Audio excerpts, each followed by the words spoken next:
찬송가 496장 찬양 드리시고 수요일 새벽 예배 시작하겠습니다.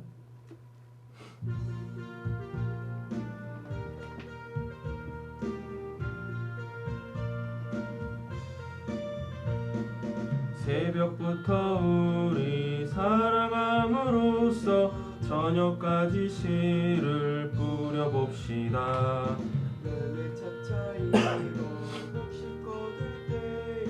기쁨으로 단을 거두리로다.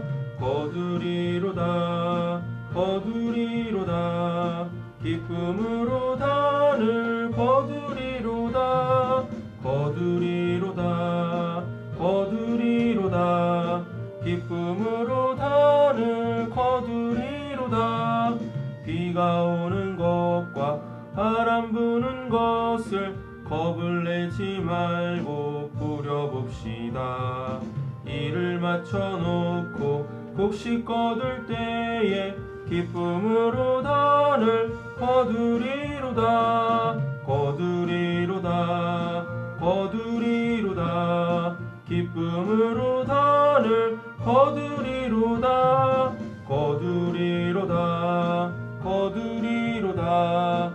기쁨으로 단을 거두리로다. 씨를 뿌릴 때에 나지 아니할까 염려하며 심히 애탈지라도 나중 예수께서 칭찬하시리니 기쁨으로 단을 거두리로다.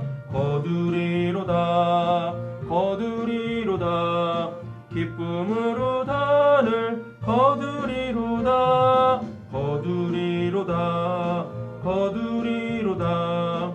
기쁨으로 단을 거두리로다. 아멘. 오늘 수요일 남자 성도님들 위해서 축복 기도하는 날인데요. 전도사님 기도해 주시겠습니다.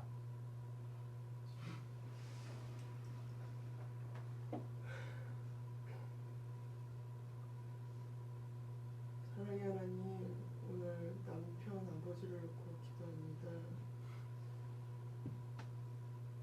가장으로서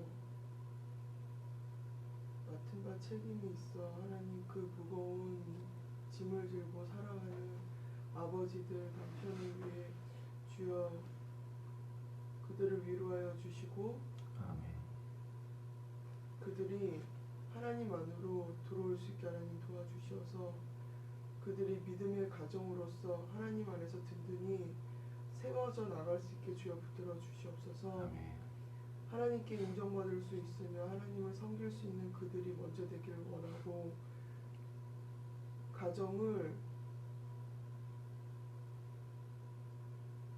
참된 믿음을 통해서 바로 세울 수 있게 하나님 도와주시옵소서. 아멘. 그래서 하나님 가정의 중심이 하나님을 믿는 자들로 통해서 그 믿음의 본이 될 수 있는 가장들이 될 수 있게 하나님 도와주시옵소서.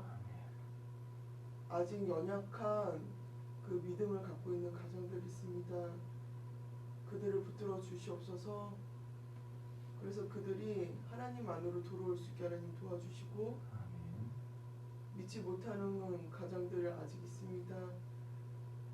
아내들의 기도를 들어주셔서 그들이 속히 교회 안에 들어와 같이 예배드릴 수 있게 도와주시고 같은 믿음을 가져 같은 방향으로 그 가정을 잘 이끌어갈 수 있는 저희 아버지들 될 수 있게 남편이 될 수 있게 주여 붙들어 주시옵소서. 하나님 경제가 많이 어려워서 하나님 위축되어 있는 가정들이 있습니다. 그들 위로하여 주시고 그들이 바로 설 수 있게 주님 그들을 붙들어 주시옵소서. 예수님의 이름으로 기도합니다. 아멘. 447장 찬양 드리겠습니다.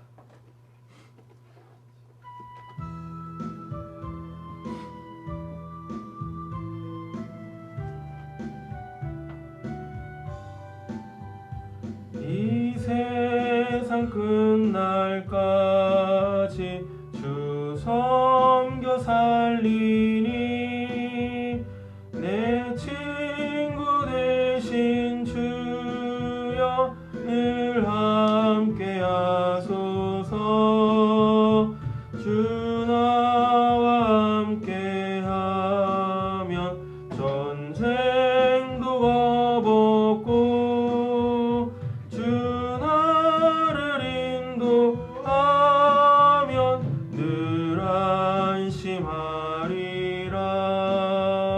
나 주를 따를 때에 주 약속하신 것 그 영광 중에 모두 이루어 주소서.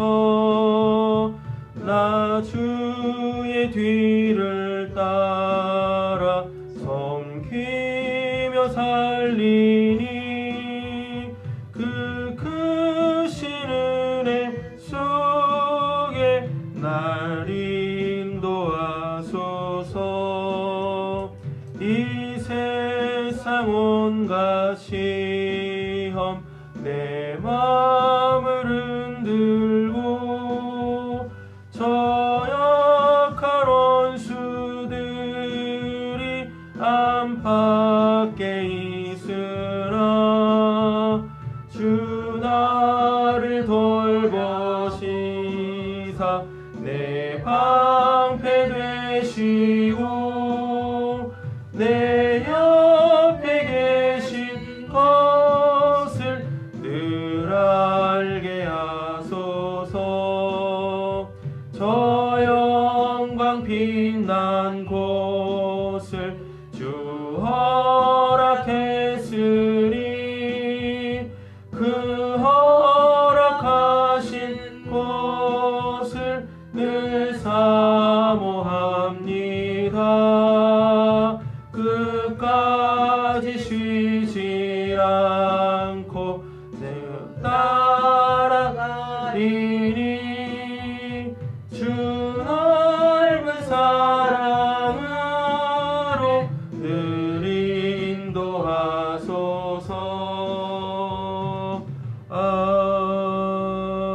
아멘.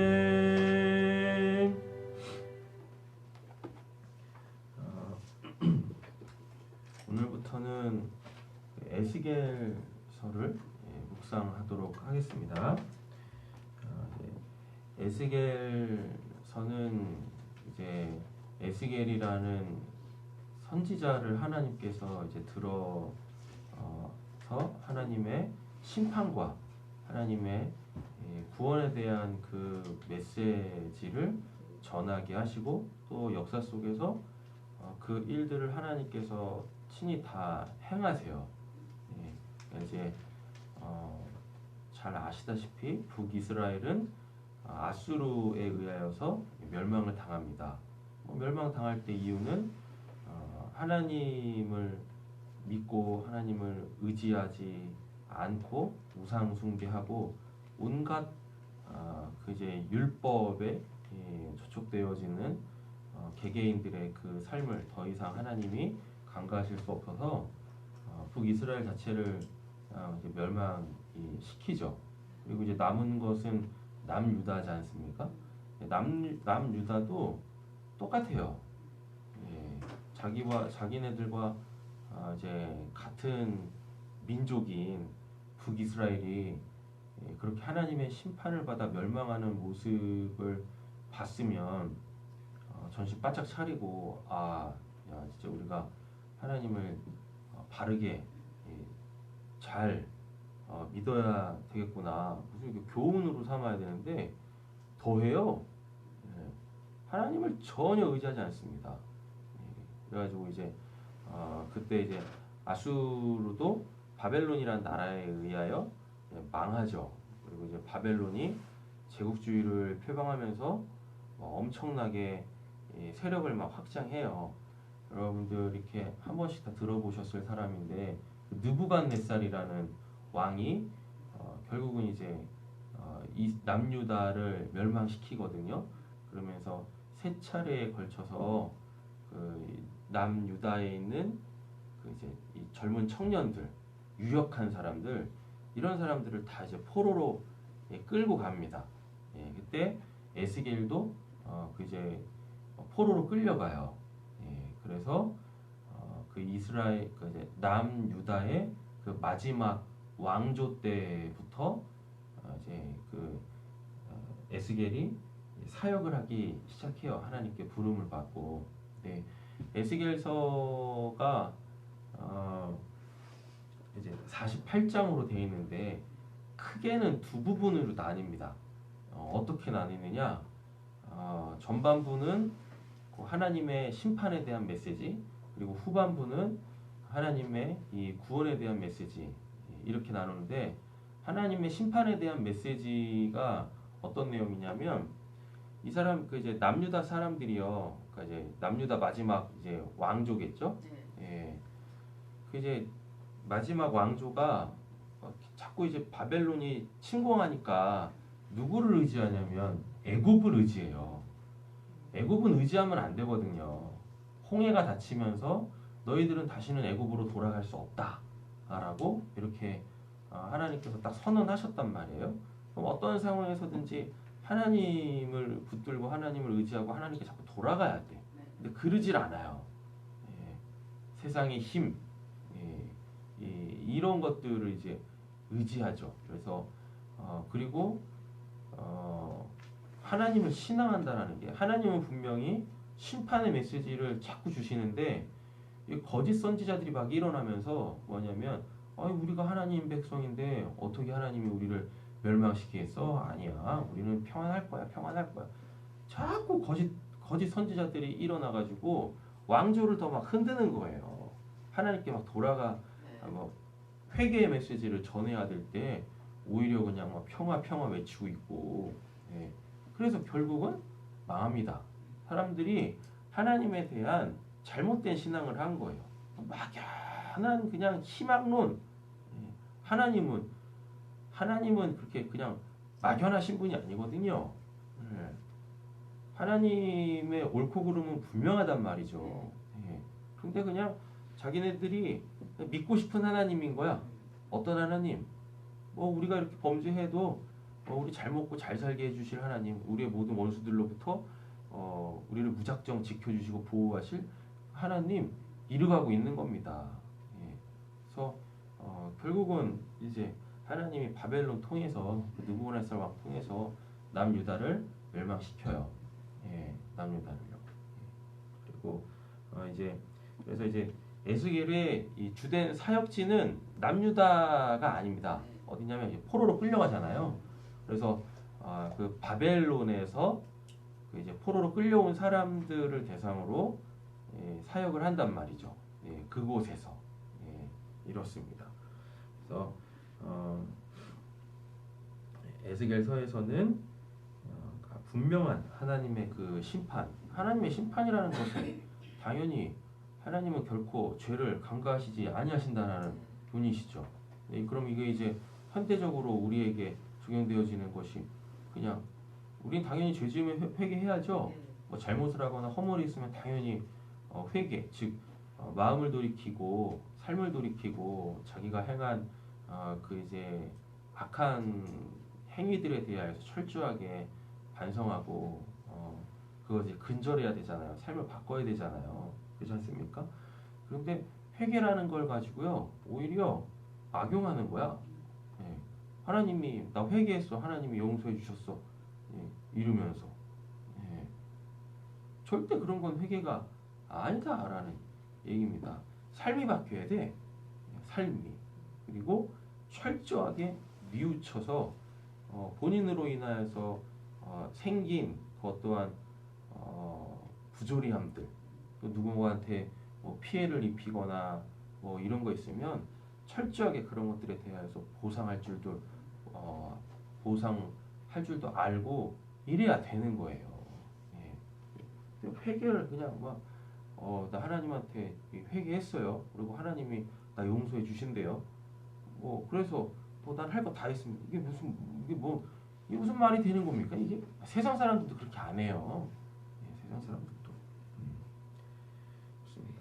그래서 하나님의 그 심판은 하나님은 결코 하나님의 백성들이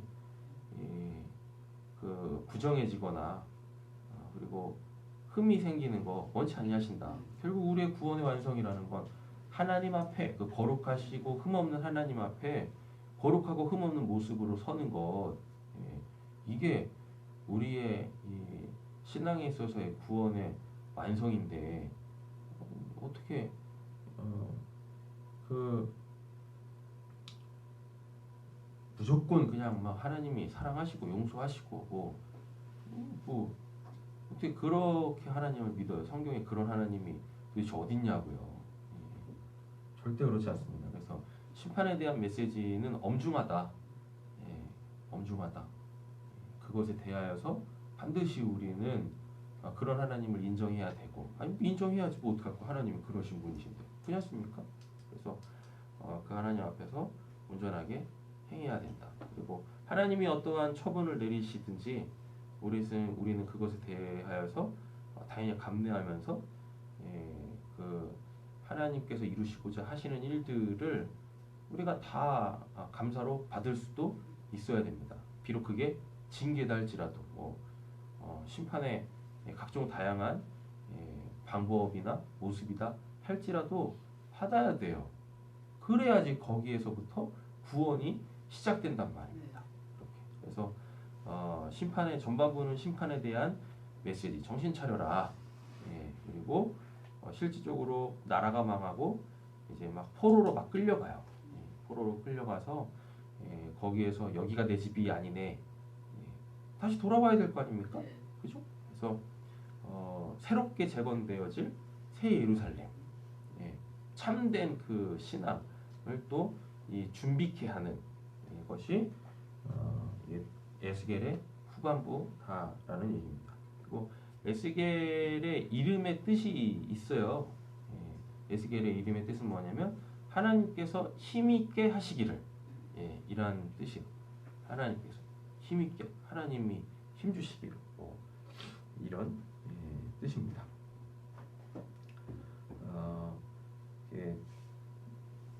에스겔을 이제 크게 두 부분으로 나뉜다고 했잖아요. 전반부 심판, 후반부 구원에 대한 메시지인데 이걸 이제 크게는 조금 세분화해서 한 5단락 정도로 나뉩니다. 어차피 본문 보실 거니까요. 1절부터 3절까지는 1장부터 3장까지는 하나님이 에스겔을 부르세요. 그래서 에스겔의 그 소명의 그 생생한 장면들을 기록을 해놨어요. 그냥 하나님이 어느 날 갑자기 띡 부르시는 게 아니에요.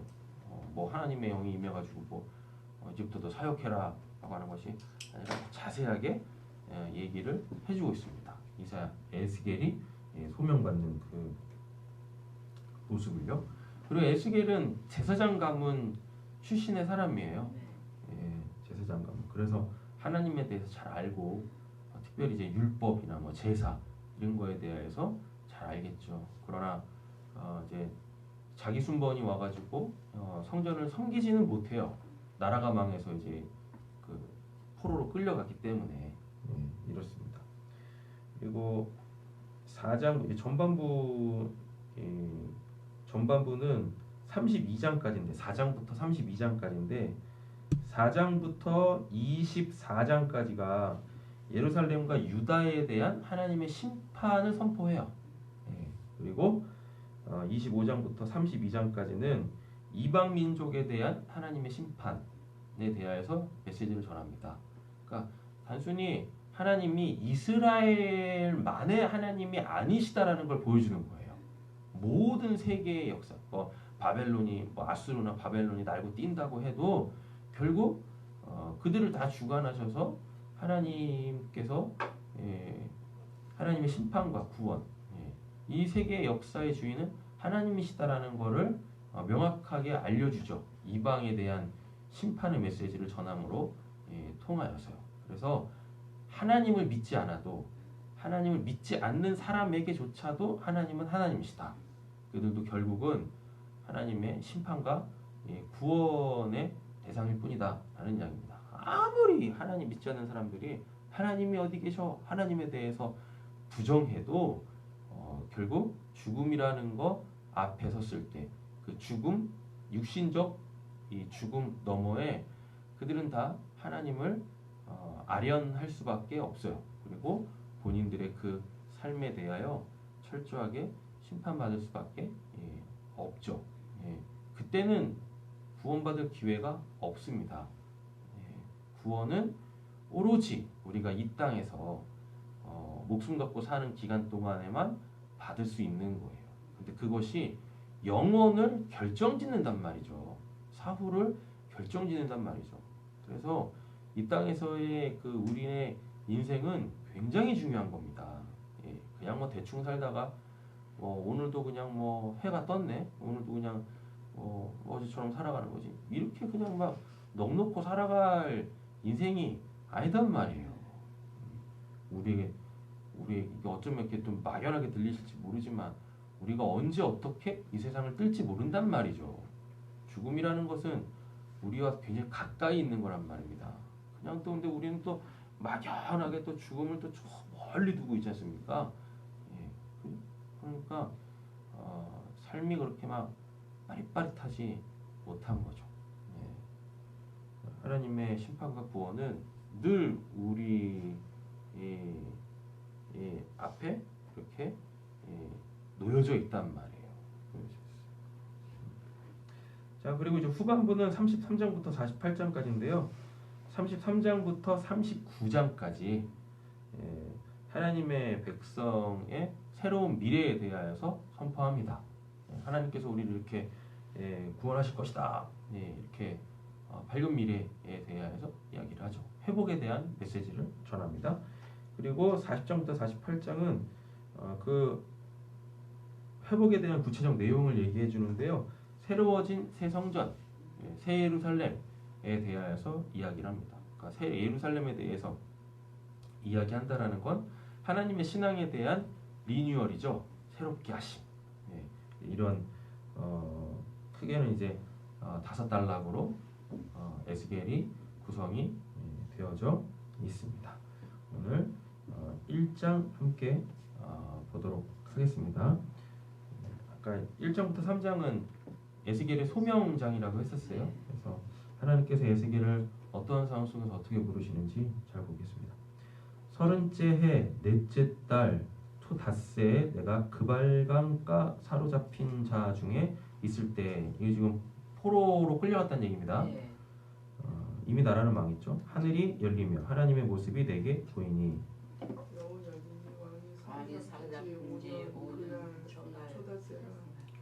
나라는 망했어요. 이미 나라는 망했는데 아직도 남유다의 왕으로 있잖아요. 이게 뭐냐면 이제 바벨론이 남유다를 점령하고 왕들을 잡아가요. 왕족들을 잡아갑니다. 그래서 자기네가 마음대로 왕을 세워서 이스라엘을 이제 섭정해요. 그러니까 험한 말로다가 여호야킨 왕은 어떻게 보면 왕이 아니지. 그러니까 진짜 험한 말로 그냥 바지사장인 거예요. 왕이지만 뭘 할 수 있는 게 없어. 바벨론이 하라는 거 그냥 해야 되는 꼭두각시 그냥 왕일 뿐인 거죠. 나라가 망했어요. 나라가 망했습니다. 망한 이유는 하나님을 제대로 믿지 않았기 때문이죠. 갈대아 땅 그발 강가에서 여호와의 말씀이 부시의 아들 제사장 나 에스겔에게 특별히 임하고 여호와의 권능이 내 위에 있으니라. 내가 만일 북쪽에서부터 폭풍과 큰 구름이 오는데 그 속에서 불이 번쩍번쩍하며 빛이 그 사방에 비치며 그 불 가운데 단수 같은 것이 나타나 보이고 그 속에서 내 생물의 형상이 나타나는, 이게 다 이제 어디냐, 그 요한계시록에 그 이미지로 다시 또 사용이 되어집니다. 그들의 모양이 이러하니 그들에게 사람의 형상이 있더라. 그들에게서 한가운데 얼굴과 네 날개가 있고 그들의 다리는 곧은 다리요 그들의 발바닥은 송아지 발바닥 같고 광낸 구리같이 빛나며 그 사방 날개 밑에는 각각 사람의 손이 있더라. 그 내 생물의 얼굴과 날개가 이러하니 날개는 다 서로 연하였으며 갈 때에는 돌이키지 아니하고 일제히 앞으로 곧게 행하며 그 얼굴의 모양은 넷의 앞은 사람의 얼굴이요 넷은 오른쪽 사람의 얼굴이요 넷째 왼쪽은 소의 얼굴이요 넷째 뒤는 독수리의 얼굴이니 도대체 이게 뭔 형상인지 그림도 잘 안 그려져요. 네? 내 얼굴은 그러하며 그 날개는 드러펴서 각기 둘씩 서로 연하였고 또 둘은 몸을 가렸으며 영이 영이 어느 쪽으로 가면 그 생물도 그대로 가되 돌이키지 아니하고 일제히 앞으로 곧게 행하며 막 이런 걸 뭐 디테일하게 이게 뭐다 이렇게 보실 필요 없어요. 그냥 이거 뭐냐면 이 세상 생물이 아니야. 되셨죠? 간단해요. 이 세상 생물이 아닙니다. 그리고 영이 어떤 쪽으로 가면 이르잖아요. 그럼 이 영은 뭐겠어요? 당연히 하나님의 영이죠. 결국은 하나님께서 그 하나님의 방법으로 일하신다라는 얘기입니다. 우리가 어떻게 감히 측량할 수 없고 예측할 수 없는 그러한 신비로운 그 영역, 하나님이 지금 그렇게 역사하고 계신다는 얘기예요. 오죽 지금 이스라엘이 도대체 말을 들어먹지 않으면 하나님께서 이렇게까지 일하시겠냐고요. 이렇게까지. 또 생물의 모양은 타는 숯불과 횃불 모양 같은데 그 불이 그 생물 사이에서 오르락 내리락 하며 그 불엔 광채가 있고 그 가운데는 번개가 나며 그 생물들은 번쩍 모양같이 악내하더라. 내가 그 생물들을 보니 그 생물들 곁에 있는 땅 위에는 바퀴가 있는데 그 네 얼굴을 따라 하나씩 있고 그 바퀴의 모양과 그 구조는 황후같이 보이는데 그 넷은 똑같은 모양을 가지고 있으며 그들의 모양과 구조는 바퀴 안에 바퀴가 있는 것이 같으며 도대체 어떤 형상인지 이게 읽으면서도 이미지가 도대체 생기질 않아요. 당연하겠지. 왜요? 이 세상 생물이 아니다니까. 그러니 뭘 이걸 그려낸다고 한들 이게 그려지지도 않을 뿐더러 그렇습니다. 그들이 갈 때에는 사방으로 향한 대로 돌이키지 아니하고 이게 사방으로 돌이키면 아까도 뭐 곧게 행하더라 막 이런 말 있잖아요. 하나님의 뜻을 굽히지 않으신다는 얘기죠. 하나님은 한번 결정하신 일은 그렇게 행하시는 분이세요. 그러니 그게 비록 심판의 메시지다 할지라도 그 메시지를 빨리 받아야 그게 구원의 시작이에요. 이렇습니다. 몇 절이죠? 그들이 갈 때는 사방으로 향한 대로 돌이키지 아니하고 가며 그 들려는 높고 무서우면 그 내 들려로 들어가면 그 눈이 가득하며 피할 수 없죠. 하나님께서 뭐 아니 계신 곳이 없는데 뭐 하나님 눈을 피해서 뭐 할 수 있는 게 뭐가 있겠어요. 하나님 앞에서는 다 드러나요. 만천하에 감출 수 있는 게 없이 다 드러나게 되어진다 라는 이야기인 거죠. 그 생물들이 갈 때에는 바퀴들도 그 곁에서 가고 그 생물들이 땅에서 들릴 때에 바퀴들도 들려서 영이 어떤 쪽으로 가는 생물들도 영에 가려하는 곳으로 가고 바퀴들도 그 곁에서 들리니 이는 생물의 영이 그 바퀴들 가운데 있습니다. 하나님께서 행하고 계신다는 얘기입니다. 그들이 가면 이들도 가고 그들이 서면 이들도 서고 그들이 땅에서 들릴 때에는 이들도 그 곁에서 들리니 이는 생물의 영이 그 바퀴들 가운데 있음이었더라. 그 생물의 머리에는 수정같이 창에 궁창이 있어 내려오되 그들의 머리 위에 펼쳐져 있고 그 궁창 밑에 생물들의 날개가 서로 향하여 펴 있는데 이 생물은 두 날개로 몸을 가렸고 저 생물도 두 날개로 몸을 가렸더라. 생물들이 갈 때 내가 그 날개 소리를 들으니 많은 물소리와도 같으며 전쟁의 음성도 같으며 떠드는 소리 곧 군대의 소리와도 같더니 그 생물이 설 때 그 날개를 내었더라. 뭐 날개로 뭐 몸을 가리고 막 이런 데지 않습니까? 이거는 이제 전형적인 천사의 사역에 대한 그 묘사예요. 이게 이제 뭐냐면 제발 이거 보지 말라는 얘기입니다. 앞에서 뭐 휘황찬란한 뭐 한 번도 보지 못한 어떤 뭐 생물이 막 굴러댕기고 뭐 이게 얼굴이 도대체 어딘지도 모르고 도대체 뭐가 달려있는지도 모르는 것이 막 사람들 그거 막 그냥 막 휘둥그려서 저기 뭐야 뭐 이럴 거 아니에요. 그렇지 않습니까? 예. 근데 날개로 문포를 가렸대. 이거 그거 보지 말란 얘기입니다. 그게 왜 지금 이렇게 역사를 하고 있는지 본인들을 봐야 돼. 본인들을. 예. 쉽게 말하면 이런 거죠. 날개 달린 천사가 그냥 하늘에서 내려왔다고 쳐요. 예. 나한테 하나님이 어떤 메시지를 주려고 소위 말하는 이제 날개 달린 천사가 딱 왔다고 치겠습니다.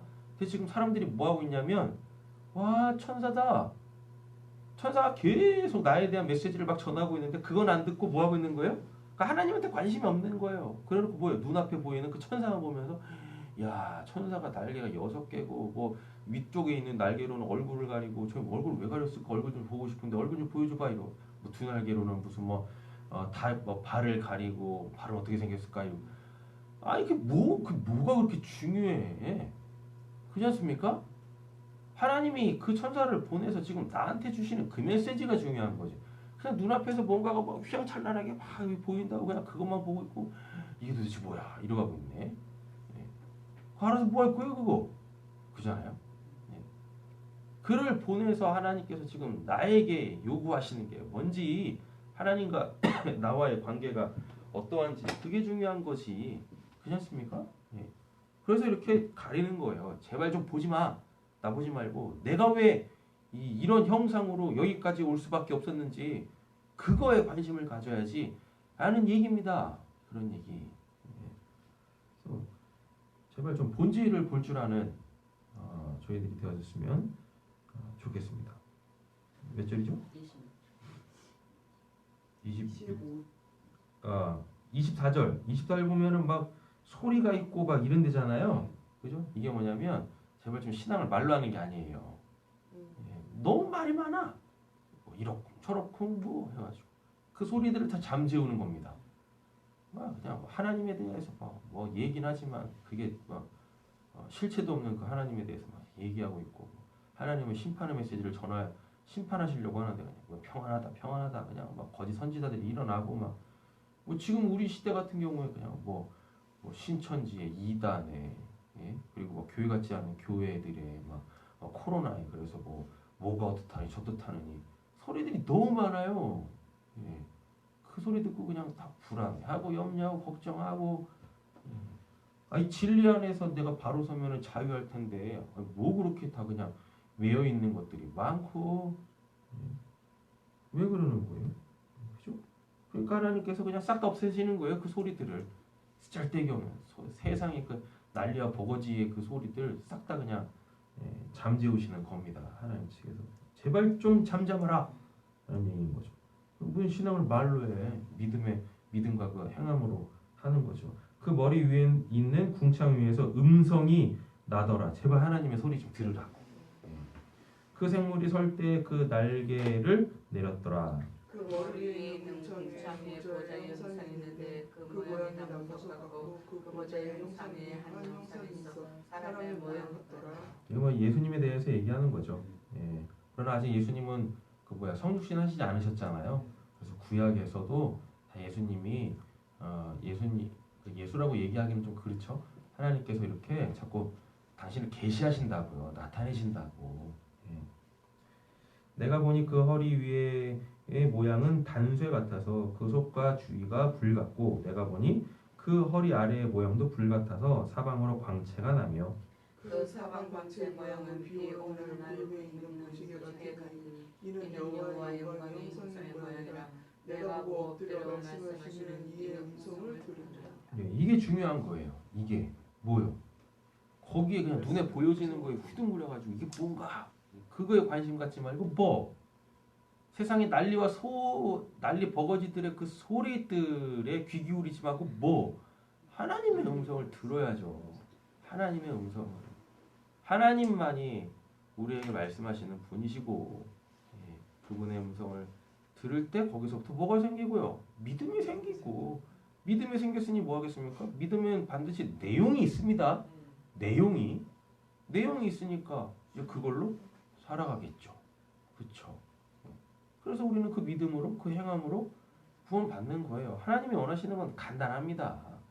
예, 뭐 이렇게 뭐 어떻게 이미지로 그려지지도 않는 것들을 그냥 빼곡히 채워져 있는 그 일장의 이 형상들, 예, 제발 그런 거에 좀 마음 뺏기지 말고 분명한 건 이 세상 게 아니야. 이 세상 게. 그러니 명확한 거죠. 뭐예요? 아, 하나님이 직접 일하시는구나. 오죽 내가 이렇게 듣지 않았으면 하나님께서 이렇게까지라도 나를 구원하시려고 하시는구나. 그래서 귀를 열고 하나님의 음성을 들어야 되겠다 하는 얘기입니다. 네. 우리 김상현 원사님 기도해 주실까요? 사랑의 아버지 하나님, 믿음이 없이는 주님을 기쁘시게 못한다고 하였는데 오늘도 아버지 하나님 저희들의 눈과 귀가 열려서 하나님의 음성을 듣고 주의 영으로 오늘도 저희 죄인들을 감싸시고 인도하여 주시길 원합니다. 오늘 한날의 생활도 주님과 동행하며 감사 기쁜 마음으로 나아갈 수 있도록 인도하여 주시옵소서. 예수님의 이름으로